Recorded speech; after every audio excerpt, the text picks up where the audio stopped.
Boom, we are back. The four Bs, bullish Bitcoin banter and bullshit, brought to you by Mr. Allin, aka the $1 trillion man, the excellence of execution, myself, Sir Neverlook. We've also got Dr. Evil 10%, aka the People's Champ, and surprise, surprise, still really no surprise to regular listeners and viewers. No, this is no show. What's going on, boys? No, What do we expect? I've missed a no show. Yeah, I have two gripes this week. Okay, line away. So it's tax season, and I was going through my taxes for the 2023 time period, and I was loving life. Right, I had no clue what I'd done during that year. It's freaking 2 years ago, pretty much, isn't it? If you're going through Yeah. it, I gone from what is it? It's April to December, pretty much clean. Yeah, clean. Little bits of Bitcoin sales to fund the life because obviously I'm all in on Bitcoin. So there's a little bit of spending money being made, but nothing that goes above the thresholds. I'm like, this is good. This is good. Get to January, there's a big load of sales happening. I'm like, what's happened here? And I think back, oh, that's when I had to pay the tax bill when I bought a house. So I bought a house. Obviously, that then resulted in a load of cap gains. So the next year, I had to pay the tax bill for that. This year, the only sell of Bitcoin that was notable was me selling Bitcoin to pay tax. Oh, So this year, I had to sell more Bitcoin to pay tax on the profit of that Bitcoin sale to pay that tax. I was like, when does it fucking end? How much of my fucking money do these robbing bastards want? So oh my God. And unfortunately, I did it a couple of days ago, and I'm like, oh, I've still got a little bit of time till the 31st. I don't have to pay it now. I did it a couple of days ago, and then Bitcoin's dumped a little bit the last couple of days. So I went, oh, at least I feel a little bit good there because I sold yeah. a little bit of but I got lucky. I wasn't freaking watching the charts or any bullshit like that. It was on a Sunday. I had some time to myself. I'm like, right, this is taxes. And the next 2 days, the price dumps. Hopefully, the price recovers and that it becomes a bad decision. But yeah, that pissed me off. And then it was the day before that, actually. I had a family relative come around and they were like, oh, you set up my Bitcoin DCA? I was like, yeah, yeah, yeah. And it stopped. It didn't come out in January.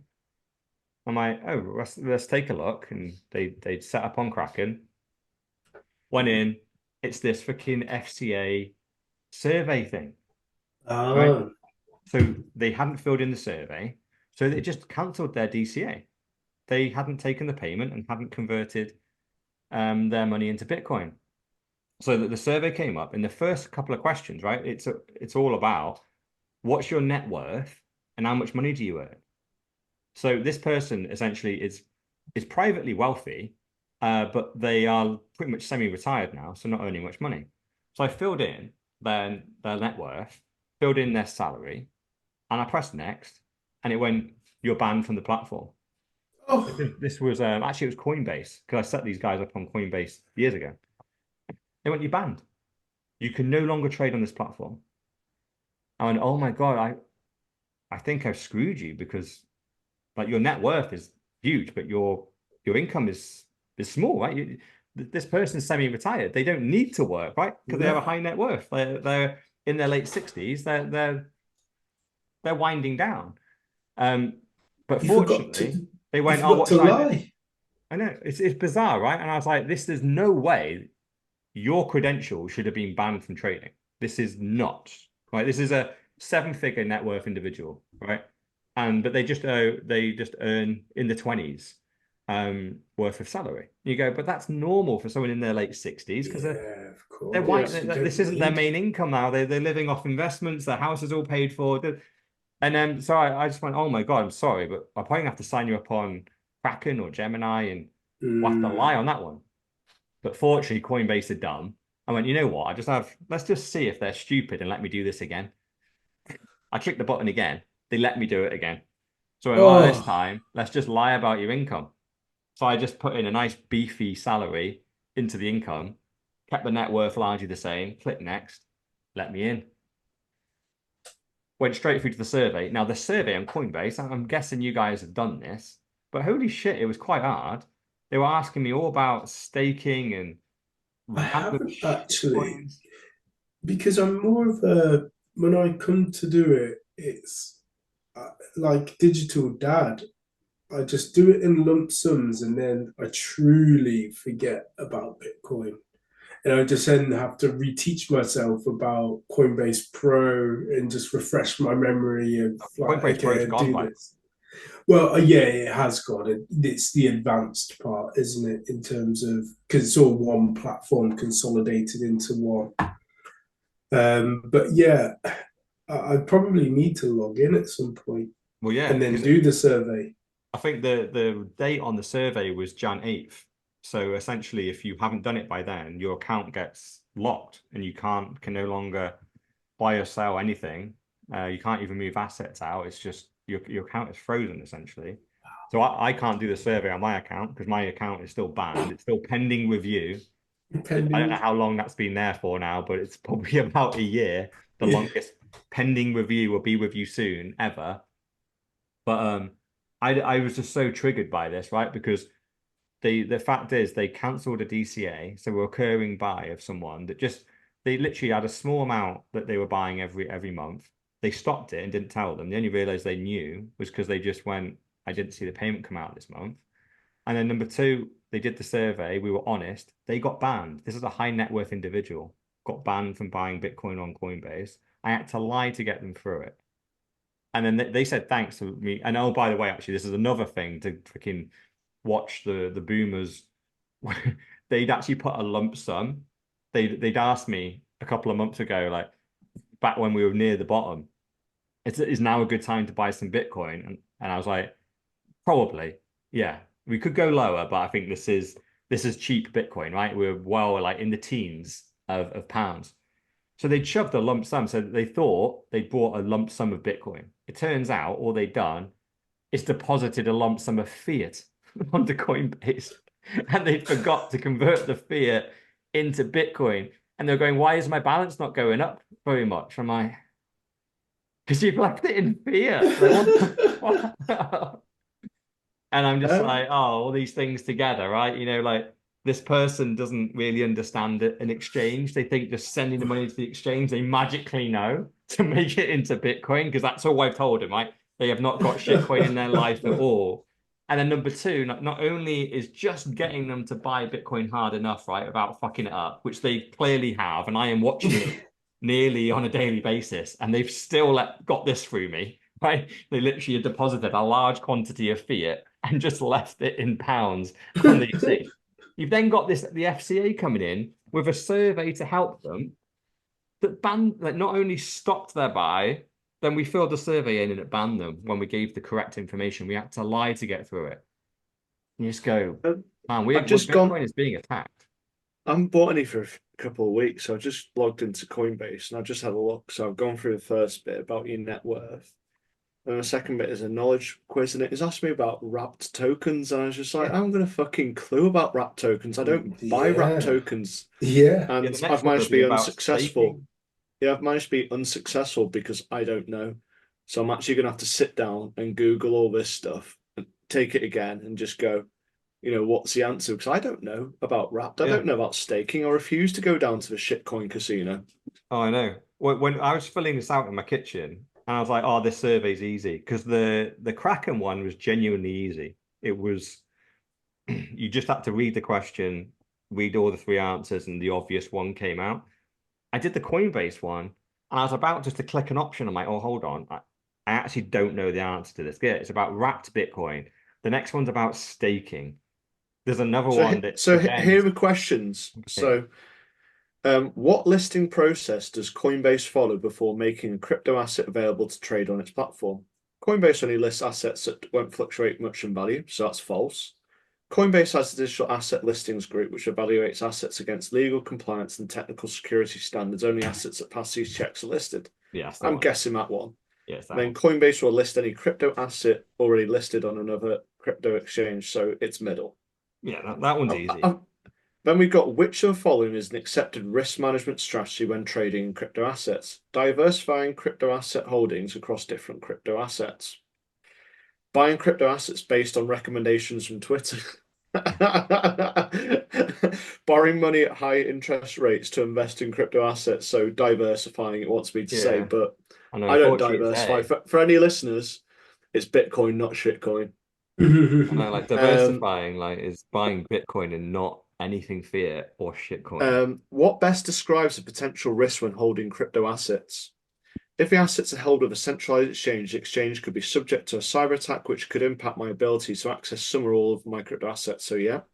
If the assets are held in a self-custodial wallet, the loss of private keys could result in loss of access to the assets of both of the above. Yeah, So I I feel like I'm questions passing are- so far. Yeah. What law governs your relationship with Coinbase as a UK consumer? US law, the laws of England and Wales, or European law? So the laws of England and Wales. It's not EU law anymore. Yeah. So yeah, Even though it's UK. pretty much the same. Because these are different questions. Yeah. Yeah. So England and I Wales. had that one last time, but I had something about wrapped, and like I said, I didn't have a clue. What regulation applies to a UK-based crypto asset business? Businesses that exchange fiat for crypto assets must register with the FCA under the UK's money laundering regulations. So, yep.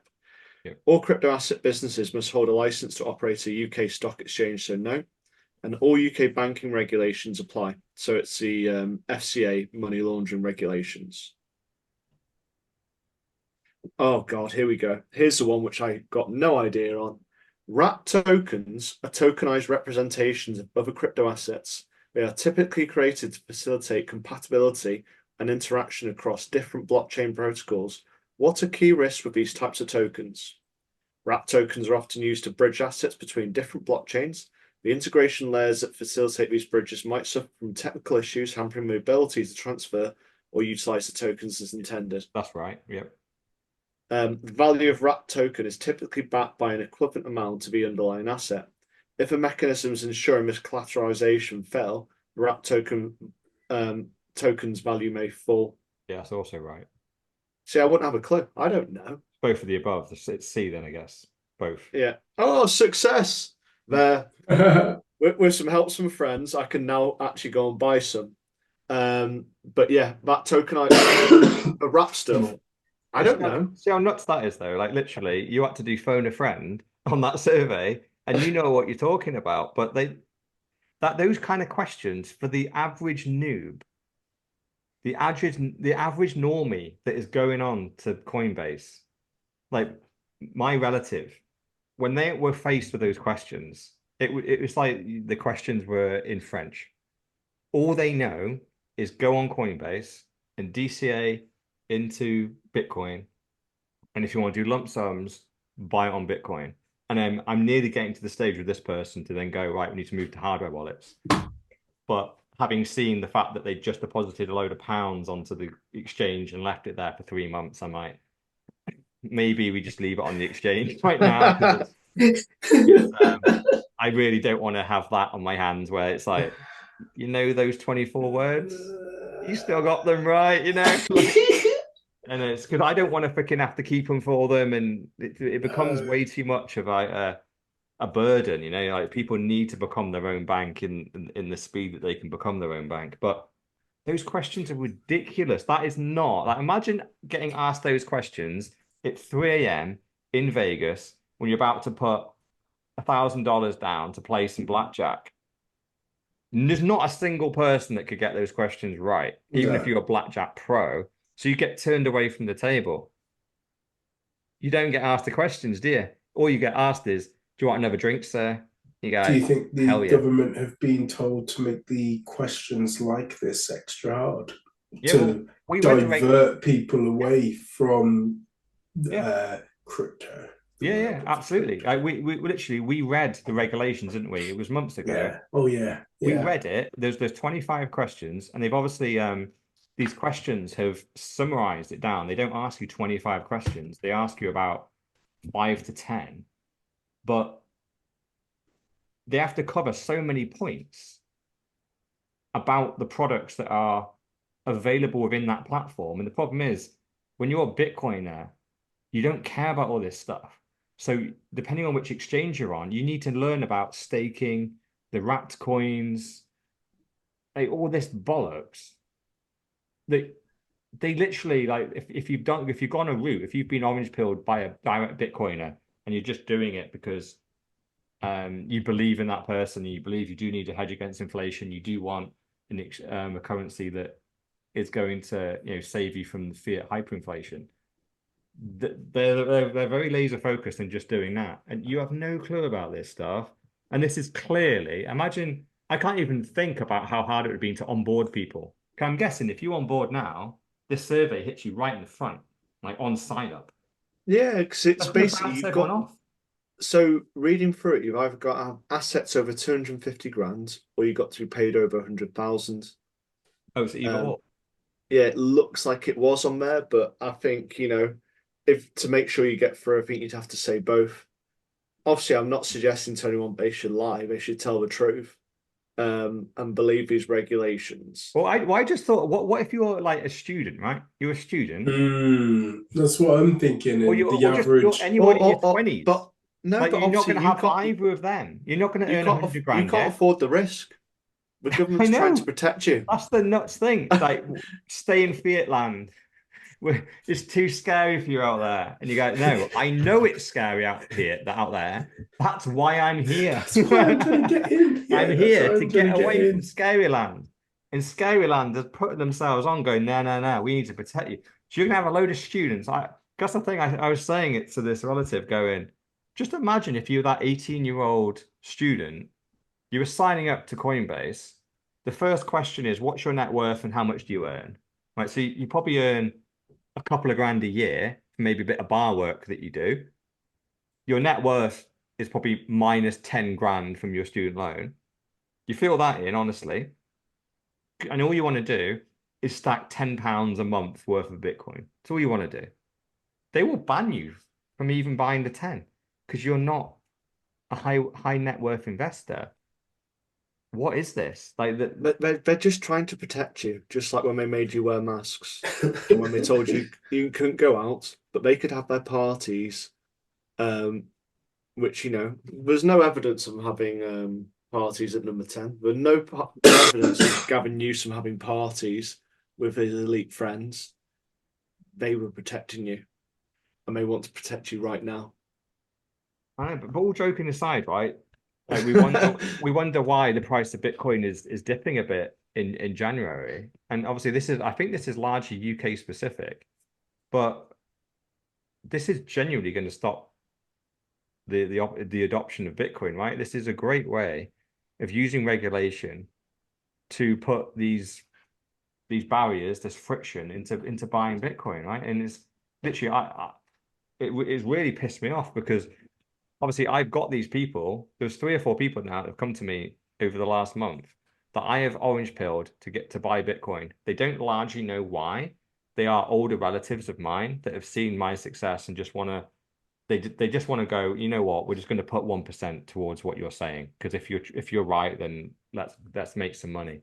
That's like they're largely doing it for number go up, and they've been stopped from this.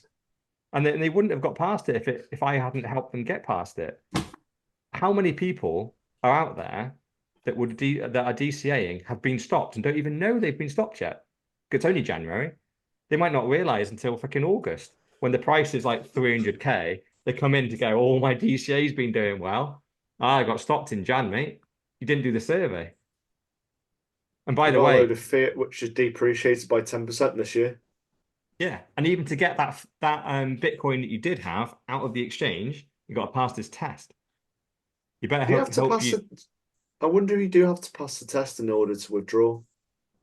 Oh yeah, everything. When I say withdraw, I mean as in take the asset for self-custody. You might be right there. It might be the fact you've already bought. I think you can take what you've got on the exchange. You can't buy or sell anymore. So I mean, that was a weird thing though. for So if you, you had the Bitcoin on there, you couldn't sell it. I think the only thing they'd let you do, which bizarrely is nice, is send the Bitcoin out. You couldn't sell the Bitcoin for cash. You'd be banned from that because there's no trading, only withdrawal. So whatever you have in your balance, whether it's pounds or Bitcoin, you can withdraw that if you fail the test or haven't done the test, but you can't trade it at all. Mm. This is why you need to revert to peer-to-peer. I know, man. It's just, man, the onboarding for these boomers are going to be tough, taking them down that route. The onboarding for most will be tough because I guess everybody new that will come into it has to obviously do that as well as the existing, right? So Yeah. We've been saying it, don't we? yeah, Literally, I think I said last year, like last year was the golden year for buying Bitcoin. It could yeah. never be easier, and the price could never be like have more gains in it. And The going on-off forward, ramps are going to definitely be hurt as yeah, well. We talked about it. yeah, I mean, we were because seeing with before, banks, weren't we? We were seeing, like I think it's Santander, NatWest, people having their accounts pulled off them because they bought Bitcoin, which sounds very like odd, but it's happened. I think to a couple of people I know. I've read numerous stories on Reddit and Twitter about people having their bank accounts pulled, and yeah, also read about numerous people having their transactions revoked. yeah, oh yeah, because the problem is that I don't think people are very used to telling the banks what they're doing, and Why the hell would you? It's your damn money as long as it's Mm, proven to be you. yeah, and it's in that obviously that's my natural reaction as well. As a Bitcoiner, my answer to them usually would be go fuck yourself. But I know what power they have, and that their power is they block the transaction, right? So if the money's in that bank, and you send it to an exchange and they block it, um, then you're just kind of screwed. So I knew kind of to go, you know what? Because obviously they did this to me when I was moving money around for the house. You know, I hit every forward flag and going, had my bank accounts frozen yet again. It's the second time it's happened in my life. The first time was when I quit my job and left that way. All my accounts got frozen. It took me ages to get them back. And then when I bought a house, all my accounts got frozen again. All for my benefit, by the way. They were protecting me. It did not sound like they were protecting me How when long? talking to How the long were guy your on bank accounts frozen for? just a couple of days. Yeah. You just go to use it and you get all the notifications to say your account's been frozen. Da, da, da. And then you have to phone the forward team. And unfortunately, what you have to do is you have to give them everything. Yeah, mm, they just go, there's a load of suspicious activity. We need to know what you're doing and why. So you tell them, they then have to give you the little fucking moral argument at the end to go, okay, this now looks legit. However, our recommendation is you should not be doing this. You go, okay, fine, I hear you, but I'm going to do it anyway. And they go, fine. And they open up your accounts and then the money flows. But I think the problem is like certain people they don't want to hand over the info. When the account gets frozen, they go, right, I want to see everything. We want to go, this money that you are using to buy Bitcoin, you have to prove to me where this money came from. And in some instances, you know, I was buying this with like share profits, and then they go, well, where did the share money come from? I go, well, I bought these shares over a 10-year period, and they go, prove it. And I have to go through pay slips over a decade and go, here is the individual buys. There they are. And then the share price went up by this. Therefore, that amount of money went to this. I then sold those shares. It went into Bitcoin. Then Bitcoin went from this to this. And then I sold that Bitcoin and here we are today. And they go, okay, thank you, Mr. You know, now you can progress. And my natural reaction is go fuck yourself. It's none of your business. This is my money. I just want to do my thing. But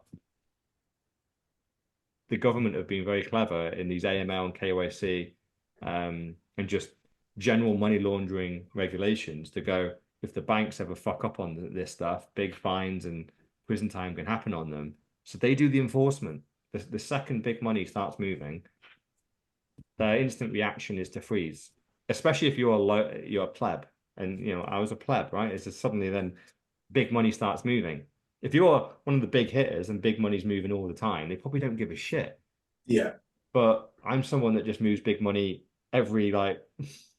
Well, in reality, I've Once in a moved it twice in lifetime. my life. Yeah, yeah, Once twice to in a once to get out of lifetime. the game and once to buy a house, and every other time I'm just a normal pleb again. So I'm Yeah. like, it looks like, to be fair, it probably looks like fraud, right? It looks like I'm getting defrauded every like couple of years. These two instances, but it's just,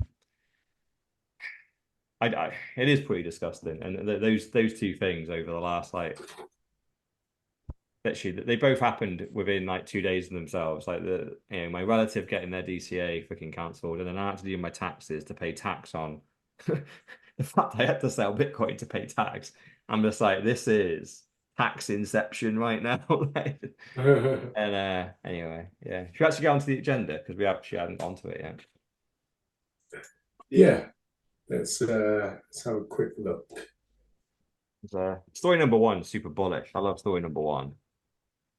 It's oh god, I've forgotten his name. What's his name? And this guy. Come on, Preston. Preston Preston Pish. Pish. Yeah, yeah, Preston. Preston I Pish. was waiting for it Should we to be include his around. video? We'll include the video. It's Yeah. super bully. People who look at this and are saying, oh, well, once it gets to 1 million, I'm going to sell and I'm going to take some massive, returns. They don't, what they're really saying is they have no clue what's actually playing out here. Because if this goes to 1 million, it's going to 10 million, it's going to 100 million, it's going to look like a Zimbabwe note of 100 trillion units. And that's what I think. If you think it's just going to go up to 500,000 and then it's going to kind of stop there, and that's kind of like where it ends, and like that's the end of Bitcoin. It's now stabilized at 500,000. You really do not understand like what's playing out here. And I think the higher that you go like that, the more aggressive the bid is actually going to get, and kind of get away from legacy policymakers and people controlling currencies, fiat currencies as we know them. Now, when does that happen? I don't know when that happens. I don't know if it's this cycle, next cycle, or whatever. I don't know. But people that are suggesting that Bitcoin is going to have smaller and smaller returns into the future, I think are getting duped a little bit as to like what kind of plays out in the middle of that S curve. I think that's what's happening with those kind of ideas and comments. So yeah, everyone's heard it, but this is the kind of bullish story I think we need, especially after my fucking moaning and groaning. We've talked about this quite a bit, haven't we? We Yeah. have talked about this, once it hits X, once it hits X, whatever. But he does articulate it very well. So it's like, once it gets to 1 million, I'm going to sell. But it's like once it hits 1 million, as he quite rightly says, it's not stopping, is it? We're still in that kind of like, in a way, unknown phase, but also proven, sitting where we are. But once it kind of like overtakes gold, how the hell is it going to be stopped? This is when it, I'm planning on selling at 10 trillion. Well, actually, I'm not, because that would be just stupid, because I'd be buying the Zimbabwean dollar. So I think the kind of approach to it, maybe once it hits a certain amount, is sell some just to make the quality of your life slightly better. But don't sell it all, because if you sell it all, you're not getting back in the game, are you? Yeah. You're going to be left holding fiat. You may have a stack of fiat, but it'll be gone soon.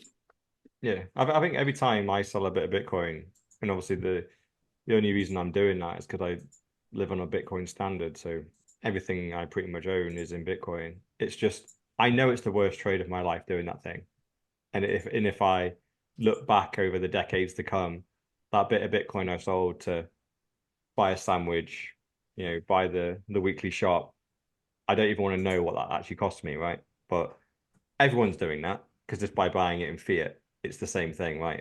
But the problem is you have to live. It's not like I could, oh, you should have just not done the weekly shop. Like, well, what the hell? I've clearly got to eat. So yeah, this is Preston just nails it You could go really. bin raiding. You what? Dumpster diving, bin raiding. Yeah, I guess. You need Yeah. to Try you and need be to open it. self-sufficient. But I think you are in that kind of like unique position. Well, certainly compared to us, and well, actually compared to most people, in that you are on Bitcoin standard because we're kind of that position where we still need to hedge our bets into fiat, because Yeah. we're still doing the day job, still in the grind, whereas you're sitting there at home playing that on your farm with your tractor. What do you Yeah. mean by hedge your bets though? Like why would you hedge your bets? Because obviously you've got your fiat income. Surely you're doing the same Um, as me, which is paying your fiat bills, but I then mean, the ultimately, leftover money is back in sats, right? Bitcoin is inevitable, but it's when is inevitable going to happen? So for you, you kind of hit your point where you don't need to save in fiat in order to retire because you've accumulated, because of when you got into Bitcoin. Yeah. Whereas I've got into Bitcoin in a stage where if I stop paying into my fiat investments and Bitcoin didn't hit my kind of like moon for 40, 50 years, I'm working till I'm 80. Yeah. Okay. Yeah. So that's kind of like the difference. The moment which it hits that kind of like moon, Sounds I like will be on a you're not Bitcoin bullish enough. standard. I thought all you got to change there is how bullish you are. Well, we are working on an unknown, aren't we? And the unknown is the time frame. I do certainly think that it's inevitable, but Dr. Evil 10% is absolutely right. Is that time frame in the next 10 years? It'd be fantastic if it Yeah, was. it But looks like it is. according to What's this moon Kathy, anyway? What's this mystical like? 'Cause you might have both different price aspirations in your head in 10 years. well, What you're saying exactly. is like, what would you love in 10 years? What's the price? Well, considering I only own 10 sats because I lost the rest in a boating accident, it'd have to be trillions. I mean, Kathy Wood talks about the year in 2030, the price of Bitcoin being at $1 million. And I Yeah. think she's being quite conservative when she's saying that so as to be right. Yeah.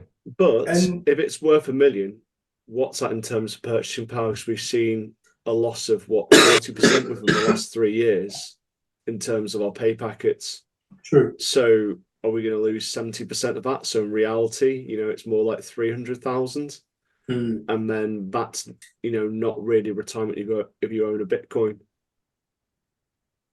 So I Well, you think shouldn't that's have quite a hard lost. one because money is degrading a lot quicker. In the last 3 years have really shown that they've had to do insane things to steal the money. It's one of them that I think if Bitcoin is worth $1 million a coin, that snowball has rolled down the hill far enough where it's unstoppable at that point. Like it becomes the world global currency. Like the dollar's fallen if $1 million. And that's largely what Preston Pish is saying here, where it's going to 100 million. Because once it gets to the 1 million, there's so much fiat has been converted into Bitcoin that it's very quickly the the route to 1 million was so hard. It's probably going to take 15, 16, maybe 20 years to get there from Bitcoin's inception. To get to 2 million might take a week. To get to 10 million might take I, 6 months. To get to I think 100 million. that Preston's quite bearish. Like I said, I'm going for 100 trillion. That's what I Yeah, reckon. that's just Bitcoin hyphenization. Yeah. Yeah, exactly. Because him saying 100 million is exactly the same thing. Once it Yeah. hits, above a million, you're right. That's literally it's played its role. Fiat Yeah. is finished. Bitcoin is now taking over the world because of mass adoption, because it's saying that so many people have adopted it as a currency. Therefore it is. I always liken it, and I've said this analogy many a time, as to the internet. Unfortunately, we just can't imagine it right now, of how it will be and what it will be like in 5 years, 10 years, 15, 20 from now, because it will be completely different. And so, of course, we're talking about the milestone figure of getting to $100,000 for a Bitcoin. And I think, yeah, we'll reach that without a shadow of a doubt. But when it gets to a figure and an all-time figure, it'll probably get to an all-time figure quicker than we would have expected it to have, and larger than the figure than we expected it to have as well. Yeah. Well, I And we'll remember think getting to and we'll- Bitcoin at like freaking 2016 or something. And my aspirations were to 10x in 10 years. That was it. Mm, And we 10x in 6 months instead. But then and I look forward and go, well, actually, that was big. But we basically 30x, or yeah, to today anyway, we 30x'd in like 7 or 8 years. yeah. That's not bad. That's pretty good. And you just go, okay, so if this continues, I think it always sounds underwhelming, but seriously, like a 10x is massive, right? A 10x is huge. That takes us into the hundreds of thousands, like the serious big, 300,000-400,000 worth of Bitcoin. One more double up from there, we win. It's and as Preston says in his thing, it's the S curve, right? It's Bitcoin is still on that, the slow and steady, and then it just starts this freaking very steep curve, which we're clearly already on, and then we plateau at the top where Bitcoin reaches its essentially infinity because fiat collapses and you can't exchange Bitcoin for fiat anymore because fiat is worth nothing. So we move on to genuine onto a fiat onto a Bitcoin standard, and we just denominate everything in sats. It's just how quickly that S curve goes up, and it's if not when. And I think if we're saying we don't think it's going to happen in the next 10 years, or at least if you don't think there's a 10x happening in the next 10 years, that's kind of crazy, right? It's just not. I think the signs are there, but it's also, like I said, it's about hedging your bets in our position until the point where I can have got the sums to retire. And at that point, then it is, you let it play out. But I've got to have that kind of approach where I don't want to be working till I'm 80, well, till I die. Just only hedge as much money as you're willing to lose. on that positive note, why don't we talk about everyone's favorite banker, Jamie Dimon? So moving on to the story, Jamie Dimon calls Bitcoin shit. So do we want to play this video? It's quite short, isn't it? Yeah, we'll play it. Yeah. And we're back. So what did Epstein's personal banker get to say about Bitcoin? It must be damning, as he is very trustworthy, as per his clientele, which he keeps. You see, it seems pretty triggered. Do you know in this video he actually he admits that Bitcoin's got use cases, right? And he even says trafficking. So Epstein would have loved this. So he should love this. But yeah. It really worried me actually watching this, because I watched the full interview. What you've got here is only a short excerpt of the, I think, 8 minutes that they had with him. Because the way that he was describing Bitcoin, so he truly has not done a minute's worth of research into the actual technology itself. And when he came out with the statement, how do we know that there's going to only be 21 million at the end of it? And I was just like, oh my gosh.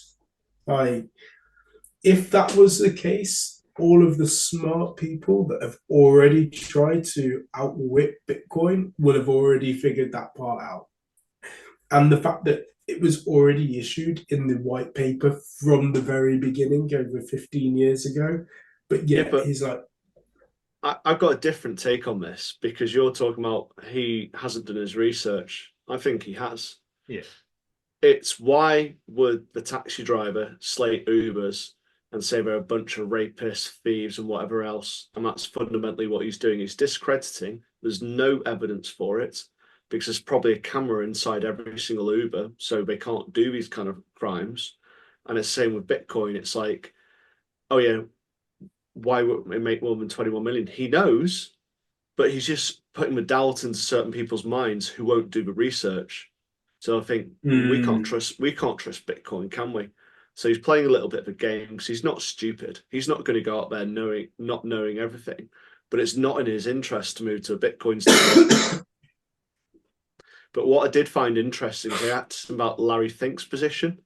Yeah. And do you know what? He's not going to say shit about the Thinkster, is he? And it's very interesting how he didn't want to comment on that bit, did he? He straight away went, "I'm never commenting on Bitcoin again after this." Yeah, it's like he's not going to say shit about Larry Fink. No. That's the Otherwise, thing. Larry will come round and slap the shit out of him.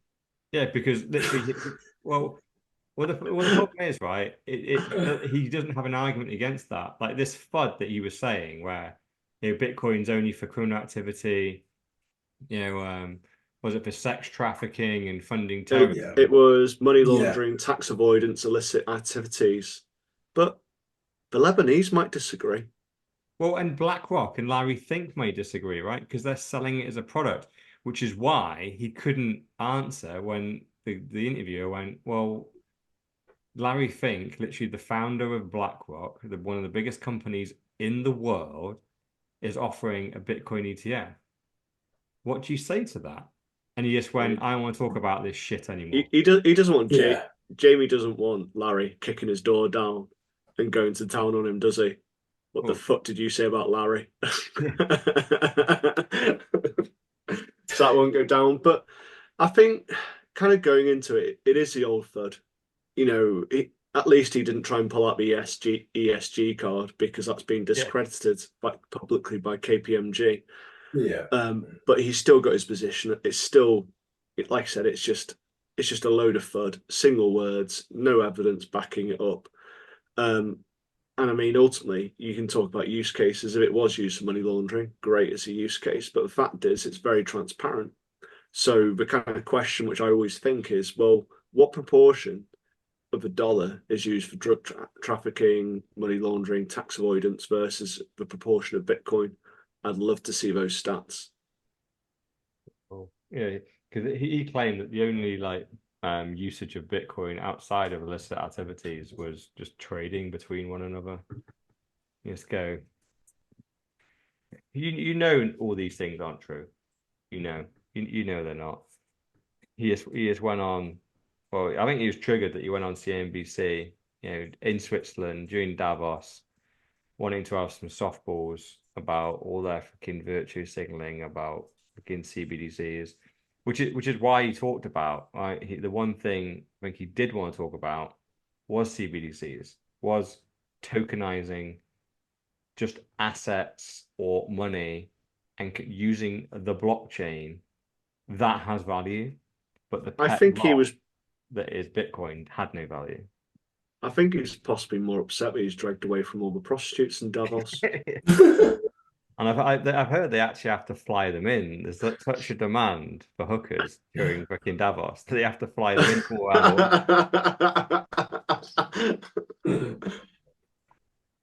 all those ladyboys. Just have to say that these comments which you make are pure opinion, speculation. They may or may not be true. And they're all just purely satirical. All for the bants. It's in the title. 4 Bs. One stands for banter. Anyway, should we move on to Bukulele? Yeah, everyone's favourite far right wing dictator. Been quiet recently, if I'm not mistaken. I'd say he's got more of a regular occurrence now. I think he's built up quite a cadence. You see him on lots of little things here, there, and talking about Bitcoin and his approach to crime and everything else. And it just seems like I think his popularity is increasing, is my opinion, because I've seen a lot more of him lately. Mm. And this is a big one, right? This is Fox News. Oh, hold on. I've just realized this is an old clip. Just because Tucker Carlson isn't on Fox News anymore, he got fired, didn't he? I've just got realized maybe I have been. You need to edit that part out saying it's an old clip and hope no one notices. Anyway, either way, I think it is an old clip, but at least it's a good clip of Ukulele talking about the Fed on a mainstream American channel, which is Fox News. But I don't think it's, having just realized it's on Fox News. I just thought it was on Tucker Carlson on his new show, but it has the Fox News logo, so it probably means it's old because Tucker Carlson is not on Fox News anymore. But yeah, it's nice to see him. What is the quote is the Federal Reserve prints money. They rob you from your wealth, and that's immoral. It's not only immoral, it destroys some basic economic principles like saving. I And he love how says, it's the Federal Reserve, like it has a tank full of money. yeah, well, yeah, and it just doesn't, Kind does of it? like the It year literally, of it just, yeah. the money it prints is your money. It's not. Yeah, the government's stealing from your future. There's no magic money tree. The bonds. It's always very clever, right? It's because they don't just print money. They print bonds, and then people buy the bonds, and they go, there you go. There's Yeah, no but printing of there's no they printing of print the money. bonds, and then a lot of people don't buy the bonds. So like parts of the government have to buy the bonds. Yeah, they buy their own bonds back. You know, the biggest case being, was it World War One or Two in the UK, when they put a big war bond together and no one bought it, so they bought it with the bank's own money, Yeah, and yeah, we could go to exactly. war. And I actually even watched a video of someone talking about this, and they were like a massive fiat like person. They were slagging off Bitcoin, and someone asked the question like, what happens when what's all this debt? What's these trillions of debt that exists, and why can't we? Who do we owe it to, and why can't we just pay it back? And this person was trying to explain it from a fiat, clearly like a fiat positive mindset, and they just went, right, well, this debt is largely owned to bondholders, and quite often, so these people do need to be paid, and if they can't be paid based on the current GDP or like tax earnings of the country, what tends to happen is new bonds are printed to pay off the old bondholders. And you go, and even in his own head, he went, that's bollocks. But But that's what right, happens. It's but just these more and more people, bonds. And they go, we don't print money, bonds appear. but they never pay off the bonds. You just get paid Yeah. an interest, and then you have to sell on the bond in order to get your original money back. So literally, if you get 5% interest, you get your 5%. But ultimately, the underlying value, they don't go, oh yeah, here's your £200 which you've invested in bonds after 5 years. You just literally have to sell them, don't you? You don't get it reissued. I mean, not I don't personally buy bonds, but I think that's kind of like moral reasons. No, buying bonds is just, it's so ridiculous, right? It's like the interest rates on bonds are just so low, and they largely track below inflation. And and obviously you couldn't get better of an investment really in betting in the government that you are in the jurisdiction of.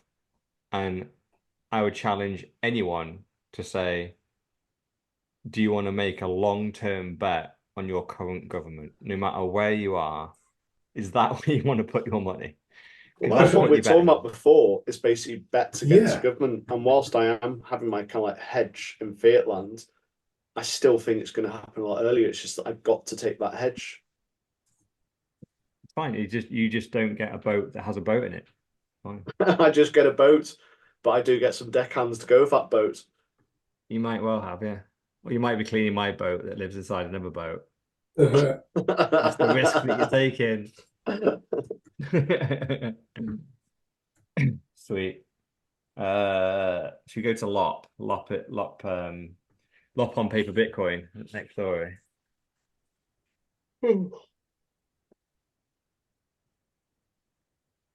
Who's read this one? Or do you want me to talk about it?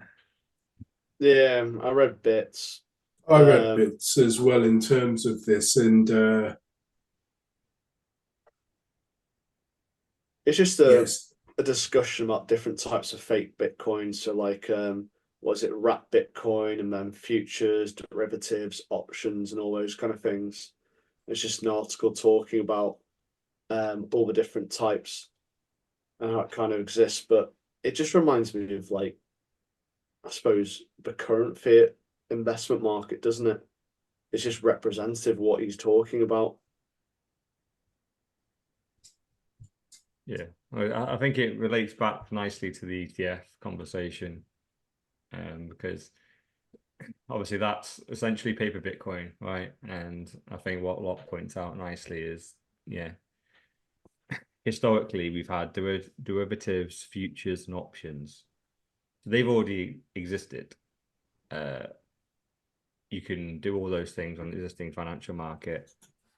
Now you can have an ETF, but you could have, on a crypto exchange, you could have bought wrapped Bitcoin. And then some people even accidentally bought a shitcoin that had the word Bitcoin in its name. So there's a lot of people that think they're buying Bitcoin, but are actually buying either fake or paper Bitcoin. And yeah, I think with the whole ETF thing, it hasn't been more prominent. You know, I saw a tweet today, someone going, they had weirdly, it's UK again. They had 3 or 4 high net worth UK individuals that wanted to buy the Bitcoin ETF. They couldn't because they're based in the UK. So these are US ETFs that we don't have access to yet. And they were asking for help. So someone had replied going, you know, we are a company that helps people take Bitcoin self-custody. So we have a whole group of people that will train these people to learn how to take custody of themselves. The guy replied with, they're not interested in custody. They just want the ETF. And they just replied going, well, time will be a harsh lesson for them when they realize they lose it all. Here's a question for you. You've got your pension, which you contributed to for years whilst you're working. When the ECS come to the UK, are you interested in moving that pension into a SIP? Yeah. Okay. I suppose it's locked away, isn't it? You might as well put it into Bitcoin. Yeah, yeah. I might as well get the best gains, even though I think it's going to get either taxed to hell or stolen directly. I may as well pretend. Yeah. Play the game beforehand, and if it works out, fantastic. Yeah. If anything, like to use your example on the hedge thing, it's like maybe I should just shove it in Amazon or something, because let's just have a little free roll. Yeah, it's an amount of money that I don't care about at this point.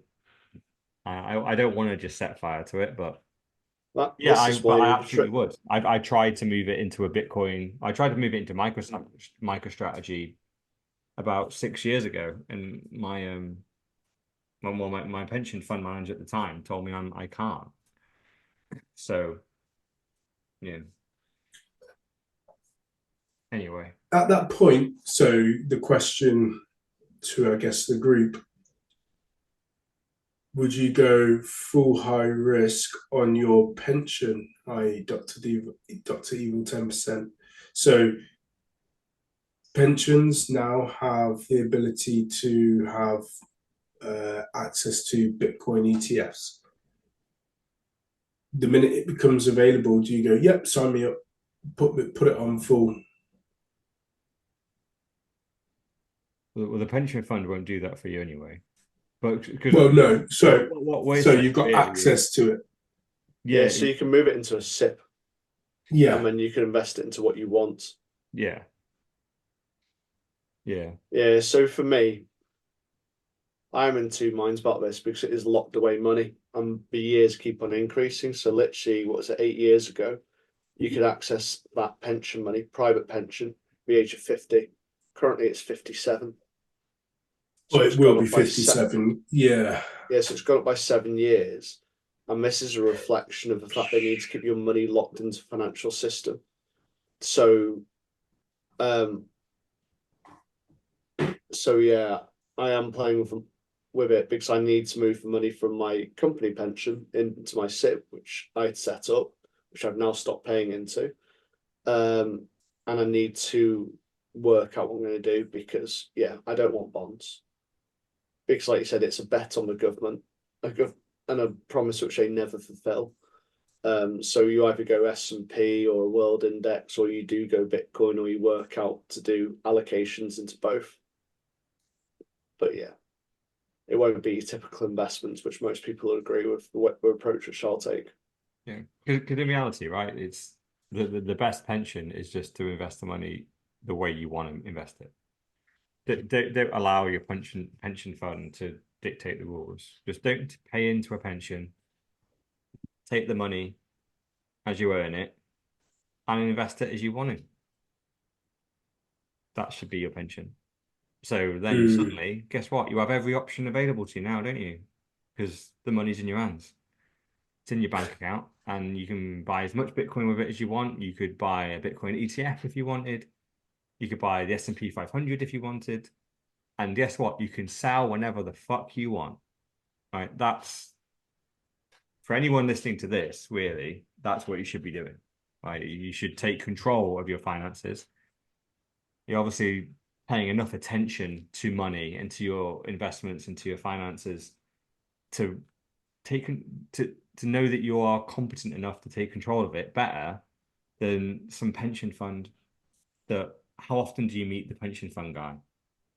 What decisions is he making? Like literally, like nearly all of us here are going, oh yeah, you know that pension fund? Because I had a pension fund for about 10 years and some guy was managing it that I saw once a year and he came in and told me he was a fucking rock star. And I just went, all right, yeah, doubt it, but whatever. And then eventually I got the money wrangled off him and got into a freaking a SIP. But until then, I was a fucking mug, right? It's just stop it. Just this whole pension thing. Number one, like we need to get rid of the word pension, really. It's just take your money and then you just need to build a life that is short-term and long-term viable. Like that's it.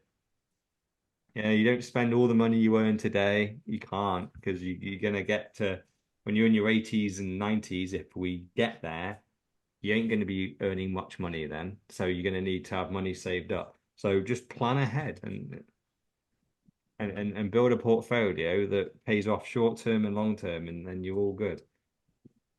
Get rid of the word pension because a pension straight away just in people's minds means lock it away and send it to someone that will magically manage my money for me. And they don't. They take the majority of the gains. Even when they invest it well, they take the gains. And if they invest it badly, they take their money anyway and give you even more losses. Jesus Christ. And obviously it's tied up into certain like ages when governments say you can have the money. You don't know what the taxes will be when they finally give you that money. 0% pension. I think most people don't want to think, do they? So the ability to just kind of say, well, I'm doing it. I'm putting money aside for my pension and I've picked this one, and then it's just based on hope, isn't it? Yeah. Yeah. It's what I was doing, to be fair. I Yeah. didn't know what I was doing. The only reason I paid into a pension because everyone else did, and I was told I was reckless if I didn't. Supposedly, I'm good with money, so if you're good with money, it means you're paying a lot of money into a pension. Yeah. So I just went, all right, and I started paying into a pension. Thank God I resisted because people are going, oh, you can pay, like up to 25% of your salary into a pension. I just went, that sounds fucking nuts. I limited it to 5, but I'm still gutted about those decisions because. But the fact is, if you pay in too much, you start getting taxed on the way out as well. Of course you do.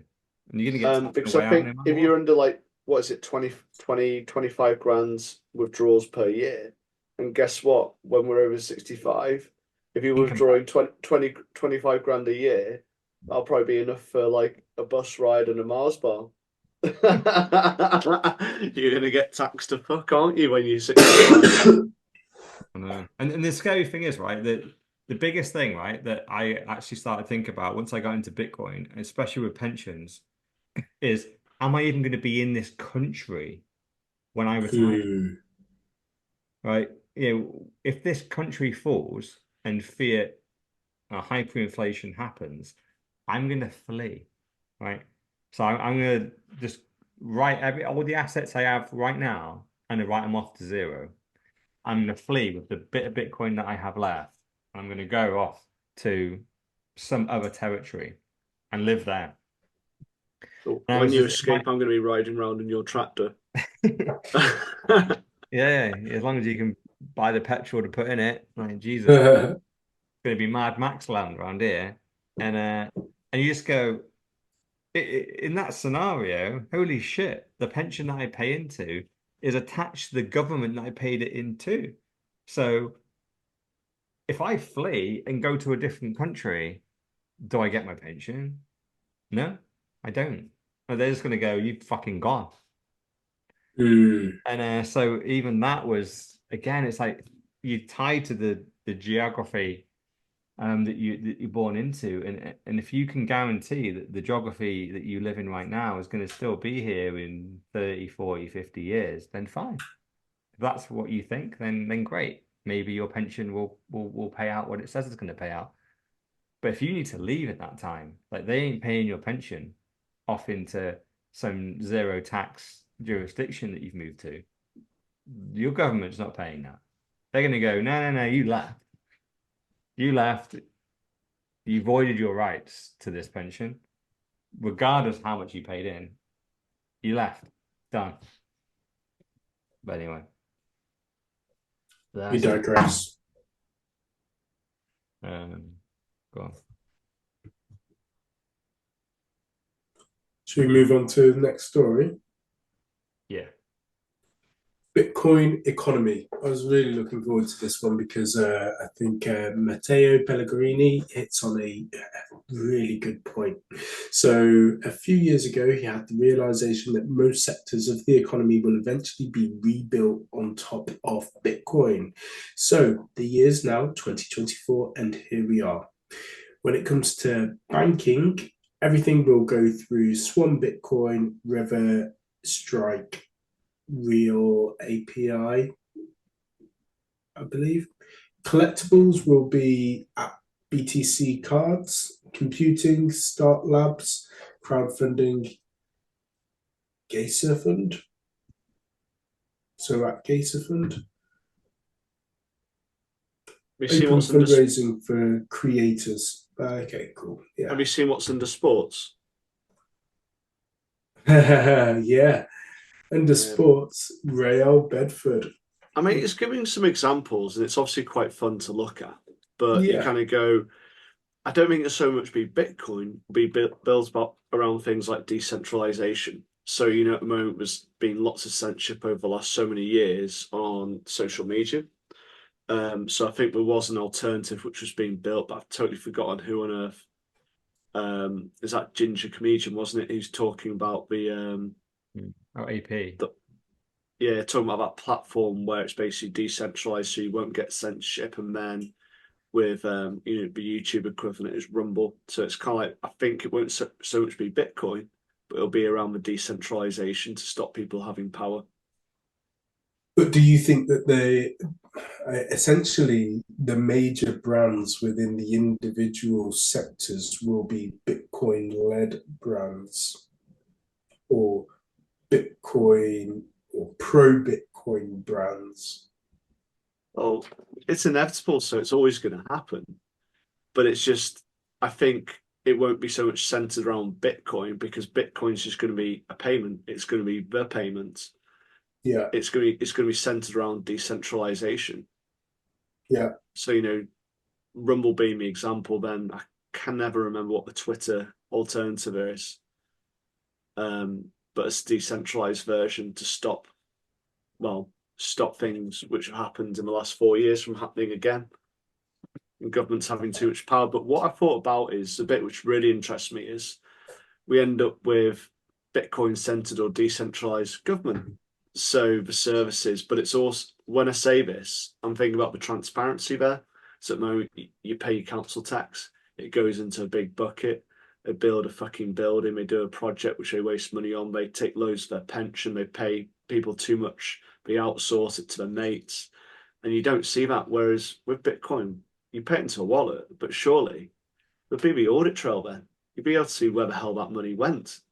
Why are you outsourcing the cleaning of one toilet to your mate for 60 grand a year?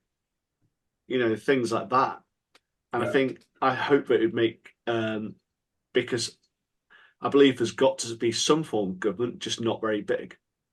And I hope it would stifle the corruption which is going on at the moment.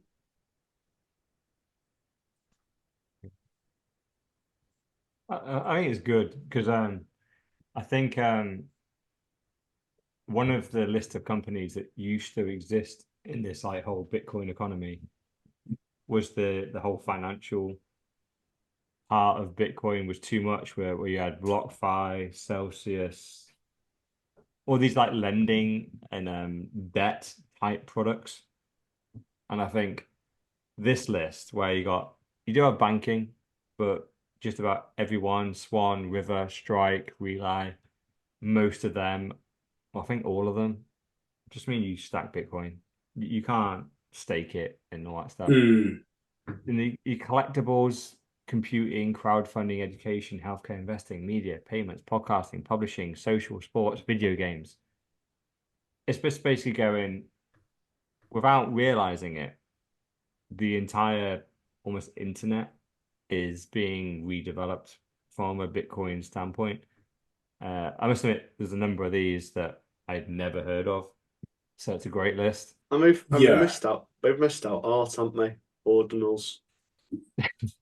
Well, bizarrely, like there actually is genuine art on Bitcoin, which there's some great artists that do Bitcoin art.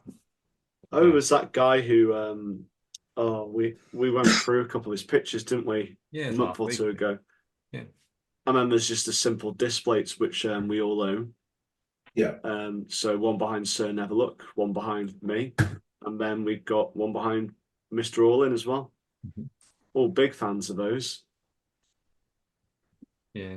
So I think it's just slowly but surely, isn't it? It's people don't realize that there's so many companies springing up in Bitcoin, and obviously, as someone that's tried to spring up a Bitcoin company, I'm gutted that in the education, Bitcoin lessons isn't listed in his little thing here. But Reply to him I know. and say, "What about Bitcoin lessons? I've heard it's really good." For my Bitcoin lessons, like yeah.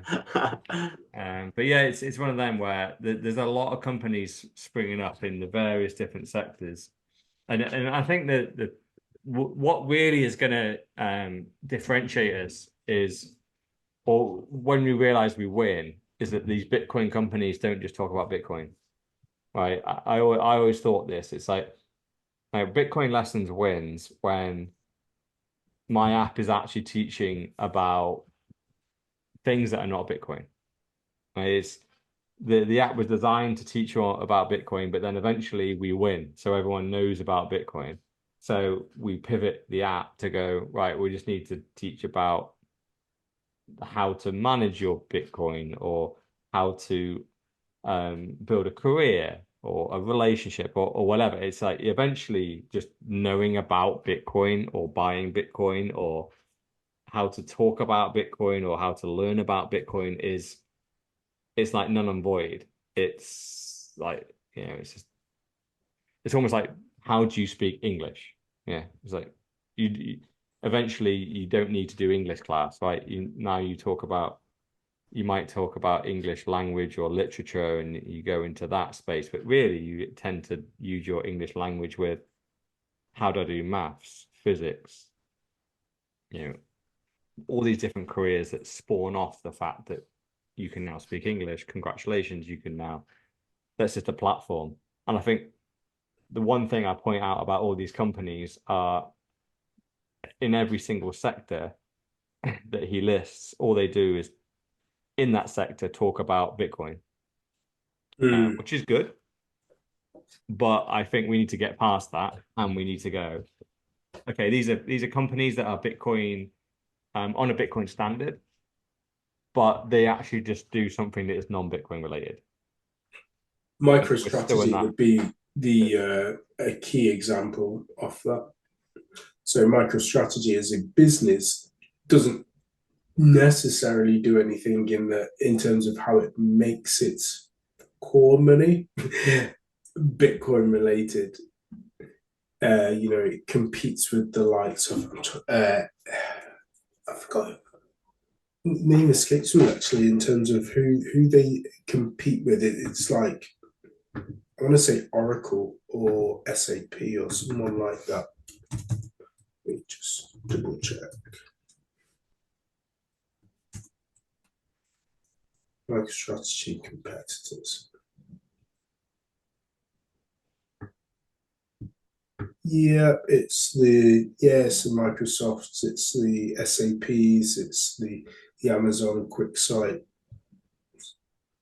So what they do is completely different to Bitcoin. However, of course, they reinvest those profits into Bitcoin and could well one day become the largest organization in the world based on the amount of Bitcoin that they have as well. There'll be a few, I'm sure, and ones that are not necessarily out there. Tim Cook from Apple has always said that whilst he's not come out as a genuine Bitcoiner, he did say that it would be silly not to potentially own some and have a little bit.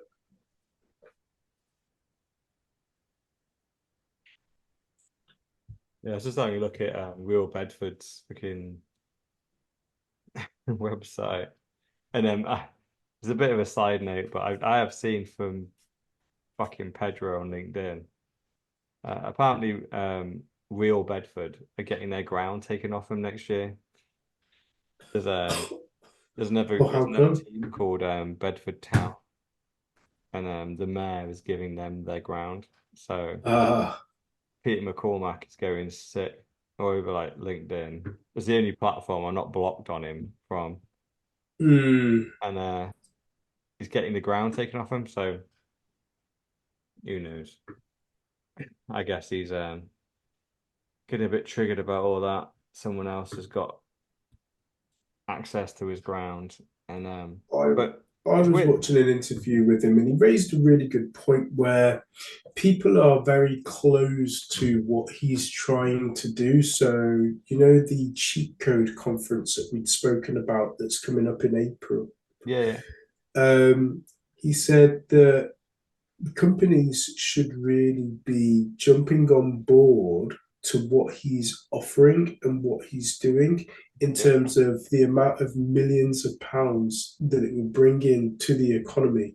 Because let's say the group of us, because of course Mrs. No Show isn't going to show, we get a hotel, we go down, we spend money in the bars, we go to the game.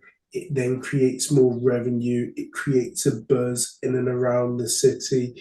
This is all going into the back pocket of the council and the businesses alike, and they're not welcoming this. They're not, they're thinking bigger than this is a great opportunity to be a part of. Bedford is a town that's pretty much on its arse, and he could single handedly save it because they've already jumped 2 leagues and they are continuing to no doubt will continue to no doubt do that. They are the Bitcoin Wrexham, and if there is a documentary, which I'm sure that they are filming, then it'll be a great one to watch in terms of its rise. Yeah. The But problem people is, are just fighting it. he's just going about it the wrong way in the way that I see it. It's one of them where obviously you're in fiat land, right? Where obviously the government own who owns what ground, and there's clearly a discrepancy about real Bedford and Bedford Town on who owns the ground. The moment real Bedford have it, and it's being given to Bedford Town from next season, and instead of just going right, let's just fight this and can try and win, and he's just going on Twitter, going on LinkedIn, and slagging people off like Pedro does. Right? It's why he lost the Bitcoin crowd. He loves to go on the attack. He loves to be a contrarian, no matter what. Just fuck everyone, right? And you just go to a certain extent. I respect it, but then there's a certain line of sometimes you need to accept that you're wrong. And unfortunately, I think he's going to run the football club into the ground.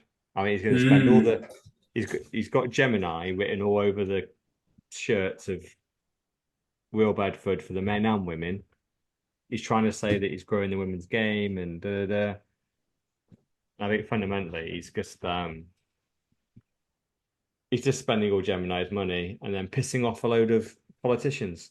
He's literally. I saw his latest post on LinkedIn is taking a massive swipe at the Bedford mayor as to how he's corrupting, giving Bedford Town his ground and da da da. And you just go, okay, on Bitcoin Twitter, this kind of works a little bit. Yeah. But in the real world, you need to be a little bit more diplomatic and maybe go take out the mayor for dinner.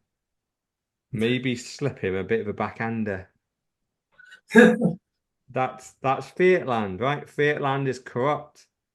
It's shitty. But naming and shaming him on LinkedIn, on Twitter, all it's going to really do is bed him down in his existing decision that you don't get the ground next year. So, and look, I want Real Bedford to do well, but anyway, whatever. We'll Let's see. move on. Next story. Right. Next story is BTC versus USD issuance schedule. So Alan B. Watts has stated the remarkable faith the people still have in fiat given the mathematical reality. All USD has to do to become obsolete via being inflated away into nothingness is continue what it has been doing so since 1913. All Bitcoin has to do to become the next global reserve currency is continue what it has been doing since the 2009 Genesis block. So are you sharing your screen, or could you share your screen? I think it's one definitely for the visuals. What I thought about this is, doesn't it fit in quite nicely with the first story? So it's kind of like towards the end of the pod, but it's why 100 million doesn't matter. And it kind of is just a different view on the whole thing. Because we know it's going towards zero. It's like, if you asked anyone, well, anyone who's got a clue, would your dollars buy more or less jelly beans next year? Less, isn't it? The following year, will it buy more or less? Less. And it's inevitable it's going to be worth less and less and less each year. So we are going to have this big curve.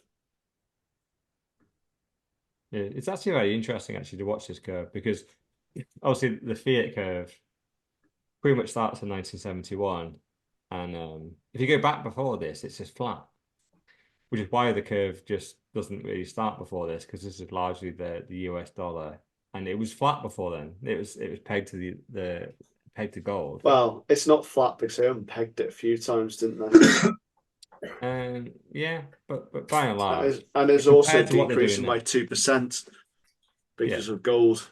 It's just compared to what they're doing now, right? This is Parabolic, kind of crazy up curve, right?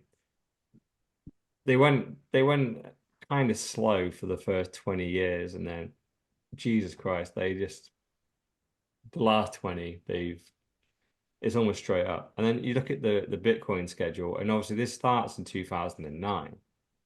So we're already largely through the majority of this big curve because Bitcoin went through a lot of inflation when it got launched because obviously there was 0% Bitcoin issued. So we need to issue a lot of Bitcoin. We're already now pretty much at this point, we're 90% of the Bitcoin has been allocated.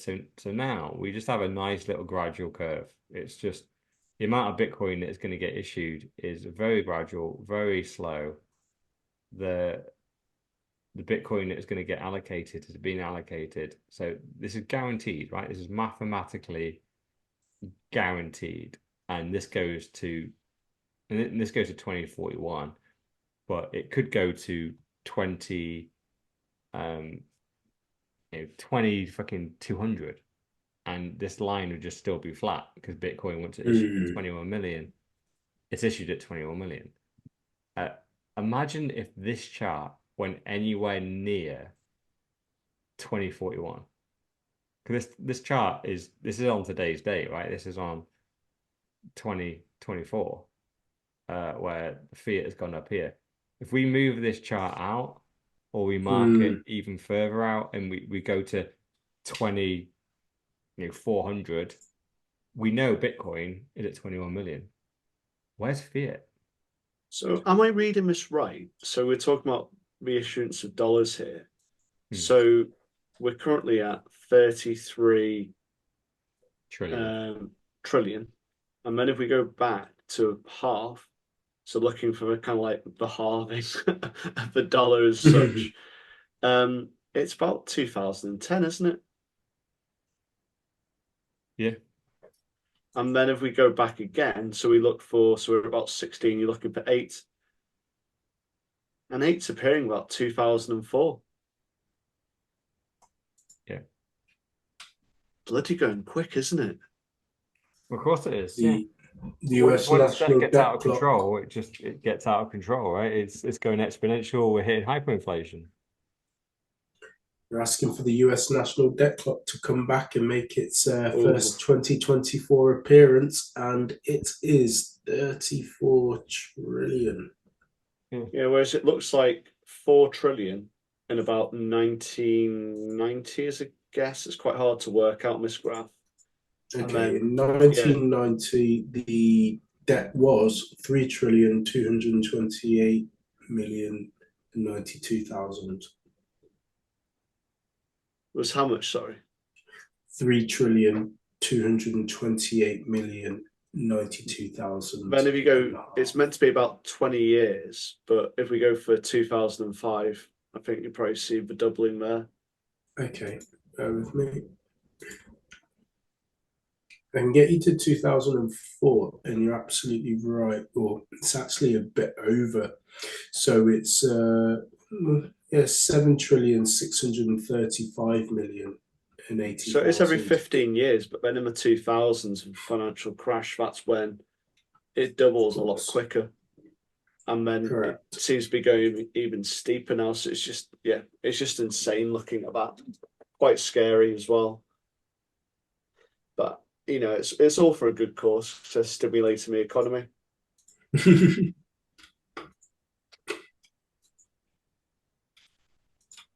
But if you look back into history, we've discussed this numerous times. Any kind of like government issued or backed currency, so one of the Chinese empires, Roman, it's always ended up burning out when there's been some kind of way of them manipulating the supply. So China, it was the first paper issued currency, and it burnt out. I think it's 50 to 100 years. The Roman currency, they started coin clipping, it burnt out, but it's lasted 50 years of pure paper currency, but it's quite a manipulated one before that for 50 years. So it has lasted probably 100 years in a rough paper format so far. You got me lost once again in that US debt clock. Yeah. Do we want to move on to finish with Trump? Trump saying there will never ever be CBDC. So is it a clip which we play? It's quite short, isn't it? I will fully uphold the Second Amendment. I will never allow the creation of a central bank digital currency where they can rob your money. We will protect innocent life, and we will restore free speech, which we don't have now. And we're back. Yeah, Trump says he'll never allow the creation of central bank digital currency where they can rob your money. So I've heard, I can never remember, who's the person who's rumored to be his vice president? Who's this meant to be? Famous guy or what? Yeah, so there's someone else who's going up against him for leader of the Republicans. So it's him. No, another guy who's quite popular, quite articulate. and apparently it was him who's feeding him all this information about Vivek. CBDCs. Vivek, something. Yeah, that's the one. So he's feeding him about CBDCs, which is where this has come from. Because like Trump, I don't know if it'd be on his radar fully. No. But it's also very interesting because he did a book with Robert Kiyosaki back in about 2002. I want to say it's that long ago, and pretty much it's centered around inflation and how corrupt it is. And Is it why we want you to be rich? Yeah, exactly. And it's talking about actually getting past that because of inflation basically robbing your wealth. I always find it quite humorous that he was a president and he was involved in writing that book.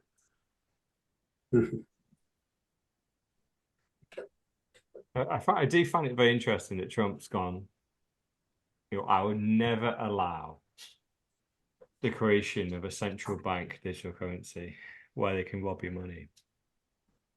That sounds great, right? It's and I think I do subscribe to the fact that Vivek has just told him to say this, and this is potentially a vote winner, because even if you don't go onto a CBDC, the existing dollar does the same thing. They can still rob your money. When he was president, every time he printed more money, that was robbing money of the citizens that had earned that money. So I don't think he knows what he's saying here. No, I don't. I don't think Trump is anti-CBDC. He's just see. I think he's been winner. advised, but like I said, if you go back and read the "We Want You to Be Rich," literally the whole first chapter is about inflation and what a con it is. I just think that he's delaying the inevitable, but doing what a great politician would do is gaining votes, because he can only be in office for the next 4 years. So essentially, he's saying that you'll not have CBDCs whilst I'm in office. Okay, fantastic. But it will come, because the government and the powers that be in America want to be able to control and see what people are spending their money on. So he'll be the blocker until he's gone, or until they impeach him again. Yeah, so we got another 4 years for hyper-Bitcoinization, because will enough dead people be able to come out and vote for Sleepy Joe to keep Trump off the throne? That is a question which everyone's asking themselves. The meme you sent as well with regards to does he run for president? Like, does he run for Senate, or do they put him in an old people's home? It's a classic as well. Yeah, share the screen.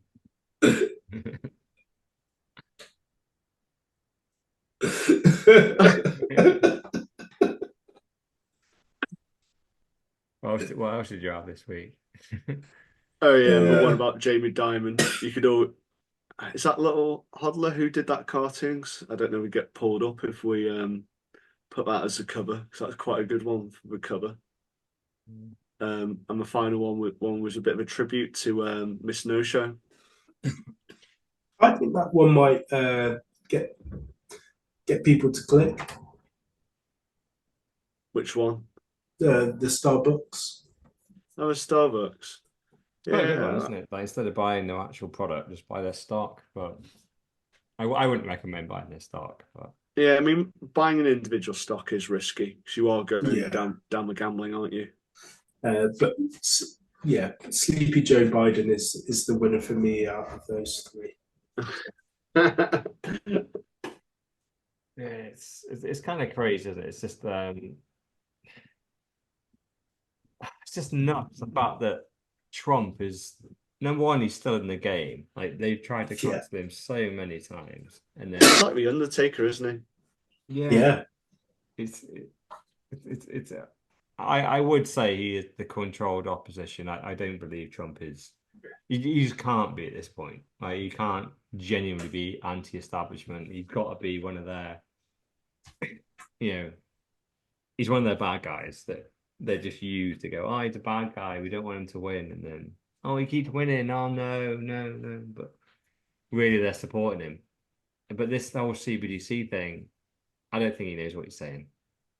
I don't think he has any clue what he's talking about. I think that's what I kind of wonder about every politician, even like Bukele and Millet. I think, are they in the circle? Is this just a play which kind of like fucks up at some point and then it gets thrown out and they go, oh yeah, let's go towards our version of socialism. We end up with fucking dictators again. Yeah. And with digital feudalism. Because we had Millet, didn't we? And we had. I was going to say, Millet didn't make the agenda. No, he didn't. No. Weirdly, I think it was just a bit too much last week, but yeah, he was going viral like crazy last week, speaking at Davos. Yeah. Now, he didn't anywhere mention the word Bitcoin. No. But he did talk very heavily around how Western societies have obviously raped and pillaged people from the ability to save, essentially. Yeah, he laid into all the elites who want this kind of like controlled environment. Like I said, I think we always term it as socialism, but in a way it's not really what socialism is. It's just an excuse. They term it as socialism to then get dictatorship in, and we end up like serfs. So he's called it out, and it'll be interesting because the proof's in the pudding. We've seen a massive turnaround in El Salvador in 4 years' time, or however long Bukele's been in. But Argentina, it was a well-written speech. Yeah, well, if you look at his background, he's been in various economic positions. So, you know, it's what he excels in. It's just whether he is controlled opposition. Yeah. And what he belongs to, or whether he's just doing these speeches to rope people in for something which we're not seeing. Yeah, I also think it'll be interesting to see that if he's knocked off, who is he knocked off by? You know, is he knocked off by the elites, or is he knocked off by somebody else in the gang? You know, do Argentina turn against him? Well, that's what I'm wondering. But he does something way too far right, and he ends up fucking up Argentina even more, which I think would be quite hard. And then they go, "Oh, this is why you shouldn't go far right." Yeah. Even though he's probably more what you call central. Yeah, absolutely. I mean, his again, his speech spoke a lot of clarity with regards to what he's trying to get across.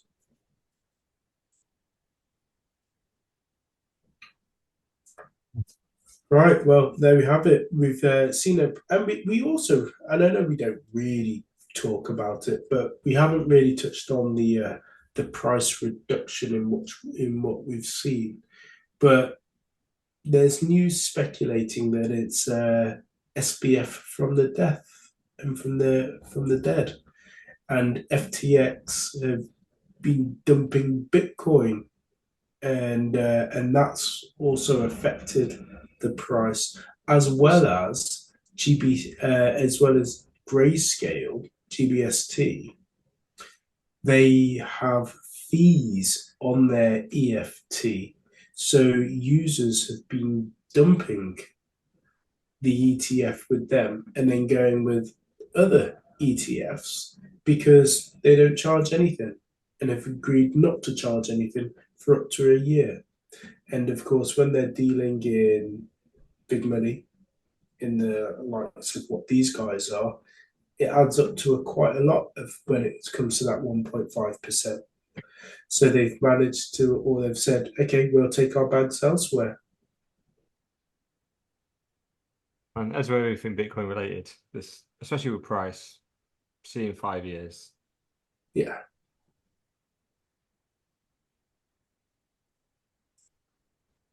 Cool. Right. Well, there we have it. That was another episode, this time, Pod 128, brought to you by Mr. All-In, aka the $1 Trillion Man, Dr. Evil 10%, aka the People's Champ, myself, Sir Neverlook, aka the Excellence of Execution, and Mrs. No Show, our ESG correspondent, live and direct from, you name the woke country of your choice, aka No Show. Peace.